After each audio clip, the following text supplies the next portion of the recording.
Hello बच्चों, चलिए प्रश्न को देखते हैं। हल कीजिए। मापांक x माइनस 3 प्लस मापांक x माइनस 5 बड़ा होगा 9 से। इसको हमको हल करना है। तो देखिए, सबसे पहले हमने मुख्य अवधारणा देखी। यहाँ से मुख्य अवधारणा के आधार पर हम बोल सकते हैं कि जो हमारे पास में मापांक x होता है, वह वह उसकी परिभाषा क्या होती है। देखिए, x होता है यदि x का मान क्या हो, बड़ा या बराबर हो किसके, 0 से, और माइनस एक्स होती है यदि x का मान क्या हो, 0 से छोटा हो।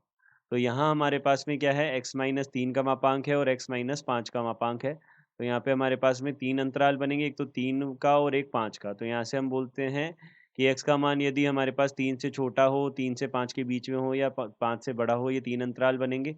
तो हम यहाँ से बोल देते हैं सबसे पहली स्थिति हमारे पास बनेगी स्थिति प्रथम, जिसमें हम क्या लेंगे, यहाँ पे हम क्या लेंगे, यहाँ पे हम लेंगे x का मान क्या हो, हमारे पास में 3 से छोटा हो। x का मान 3 से छोटा होगा तो यहाँ पे हम बोल सकते हैं दोनों के दोनों जो मान है वह हमारे पास में क्या हो जाएँगे, 3 से छोटे हो जाएँगे। तो यहाँ पे देखिए, हमने सबसे पहले तो यहाँ पे ये समीकरण लिख दी, असमीका लिख दी। यहाँ पे x माइनस 3 का मापांक, x माइनस 5 का मापांक क्या होना चाहिए, 9 से छोटा होना चाहिए। तो अब मुझे बताइए, यहाँ पे x का मान अगर हम 3 से छोटा लेंगे तो यहाँ पे हमारे पास दोनों जो मापांक है वह ऋणात्मक होंगे। तो यहाँ पे मान यहाँ पे क्या होगा, ऋणात्मक को धनात्मक करने के लिए हमने यहाँ पे क्या कर दिया, ऋणात्मक से गुणा कर दिया इन दोनों को। तो यह हो जाएगा हमारे पास, इसको हमने हल किया तो यहाँ पे कितना हो जाएगा, माइनस का 2x और प्लस का कितना हो जाएगा हमारे पास 8 हो जाएगा, 5 और 3, और ये हो जाएगा 9। तो यहाँ से x का मान कितना आ जाएगा, देखिए माइनस 2x का मान आ जाएगा, कम हो जाएगा किससे, माइनस 1 से।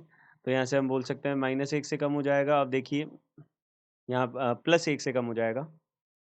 9 माइनस 8 1 बनेगा, तो 1 से कम हो जाएगा। तो यहाँ से हम बोल सकते हैं, देखिए माइनस 2 का अगर हम भाग करेंगे तो किसी भी असमीका को माइनस से गुणा या भाग करने से, ऋणात्मक संख्या से गुणा या भाग करने पे हमारे पास चिन्ह विपरीत हो जाता है। तो यह हो जाएगा, बड़ा हो जाएगा माइनस 1/2 से। तो x क्या हो जाएगा हमारे पास, बड़ा हो जाएगा माइनस 1/2 से। और यहाँ पे हमको बोल रहा है x छोटा होना चाहिए किससे, 3 से। तो यहाँ पे अगर हम उभयनिष्ठ मान देखें तो कितना हो जाएगा, एक तो बोल रहा है यहाँ पे 3 से छोटा, और दूसरा बोल रहे हैं यहाँ से हमारे पास माइनस 1/2 से बड़ा। तो यहाँ पे उभयनिष्ठ हमारे पास मान क्या बनेगा, देखिए यह बनेगा x संबंधित है कहाँ से कहाँ तक, 1/2 से 3 तक, यह हमारे पास मान बन जाएगा। अब देखिए, दूसरा हम देखते हैं यहाँ पे, दूसरी स्थिति देखते हैं। स्थिति द्वितीय जो है उसके अंदर क्या है, स्थिति 2 में हम क्या ले रहे हैं, x का मान 3 से 5 के बीच में ले रहे हैं। तो x का मान क्या होगा, 3 से 5 के बीच में होगा।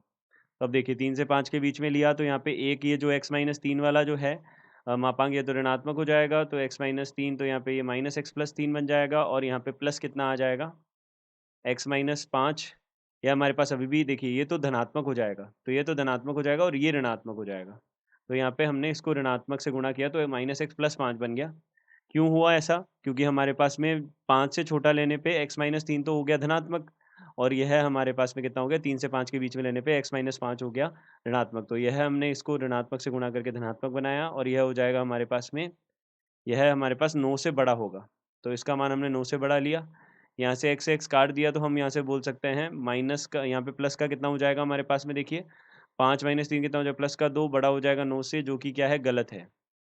यह क्या है, असत्य है। असत्य है, तो इस अंतराल में हमको कोई मान नहीं मिलेगा, यानी कि हम बोल सकते हैं x क्या होगा, रिक्त समुच्चय होगा। यहाँ पे इस अंतराल में कोई मान नहीं मिलेगा। अब स्थिति तृतीय जो है वह देख लेते हैं। तो तीसरी स्थिति जो है वह हम देख लेते हैं। तो यहाँ पे कितना हो जाएगा, x का मान यदि 5 से बड़ा हो तो दोनों ही धनात्मक होंगे। तो x माइनस 3 और x माइनस 5 दोनों ही धनात्मक है, बड़ा होगा 9 से। तो यहाँ से कितना हो जाएगा, 2x माइनस 8 बड़ा हो जाएगा 9 से। यहाँ से हमने इसको हल किया तो कितना हो जाएगा, 2x बड़ा हो जाएगा हमारे पास में 9 और 8 17 हो जाएगा यहाँ से। तो x बड़ा हो जाएगा हमारे पास में 17/2 से। तो x का मान क्या हो जाएगा, 17/2 से बड़ा हो जाएगा।